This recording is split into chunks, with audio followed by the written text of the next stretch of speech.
ಹೌದು tick talk ಹೌದೌದು. ಈಗಿನ ಕಾಲದಲ್ಲಿ ನೋಡ್ರಿ ಅಷ್ಟು ಜನರು ಒಗ್ಗಟ್ಟಿರೋದು ಕಡಿಮೆ, ತುಂಬು ಕುಟುಂಬ ಅವ್ರದ್ದು. ಅದಕ್ಕೆ ತುಂಬ ಇಷ್ಟ, ಯಾಕಂದ್ರೆ ನಮ್ಮ ಸಹ ತುಂಬು ಕುಟುಂಬವೇ. ಅದಕ್ಕೆ ನಂಗೆ ತುಂಬ ಇಷ್ಟ.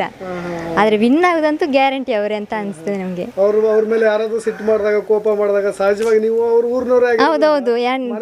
ಯಾಕಂದ್ರೆ ನಾನು ನನ್ನ ತಾಯಿ ಮನೆಗೆ ಹೋಗಿದ್ದೆ ಮೊನ್ನೆ. ಹೇಳಿದ್ರು ನೀ ಯಾಕೆ ಅಷ್ಟೊಂದು ನೋಡ್ತಿ ಬಿಗ್ ಬಾಸ್ ಅಂತ. ಅದಕ್ಕೆ ನಾನು ಹೇಳಿದೆ ನಮ್ಮ ಆಚೆ ಇದ್ದಾರೆ ದಂಡರಾಜಾಚಾರ್ಯ ನಮ್ದು. ಹೌದಾ ನೀನು ಅದಕ್ಕೆ ನೋಡುದು, ನೀನೀಗ ಅದೇ ನೋಡ್ತಿರ್ಲಿಲ್ಲ ಅಂತ ಹೇಳ್ತಾರೆ ಅವರು.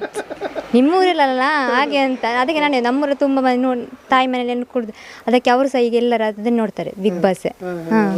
ಅವರಿಗೆ ನಾವು ಹೇಳ್ತೇವೆ ವೋಟ್ ಮಾಡಿ ಅಂತ ಹೇಳ್ತಿದ್ದೇವೆ ನಾವು. ಅದಕ್ಕೆ ಜಗದೀಶ್ ಎಲ್ಲ ಅವರು ಮೈ ಮೇಲೆ ಹೋಗ್ತಿದ್ರಲ್ಲ, ಹರ್ಟ್ ಆಗ್ತಿತ್ತ ನಿಮಗೆ? ಬೇಜಾರಾಗ್ತಿತ್ತು. ಕೋಪ ಅವರೊಂಥರ ಇದು ಮಾಡ್ತಿದ್ರಲ್ಲ, ಒಂಥರ ಆಗುದು ಇವರನ್ನ ಯಾಕೆ ಈ ತರ ಮಾಡ್ತಾರೆ ಅಂತ. ಈಗ ಹನುಮಂತು ಮತ್ತು ಅವರು ತುಂಬಾ ಕ್ಲೋಸ್ ಅಲ್ಲ, ಫ್ರೆಂಡ್ಶಿಪ್ ಅಲ್ಲ, ಖುಷಿ ಆಗ್ತದೆ ನೋಡ್ಲಿಕ್ಕೆ. ಯಾಕಂದ್ರೆ ಹನುಮಂತನು ಸಹ ಒಂದು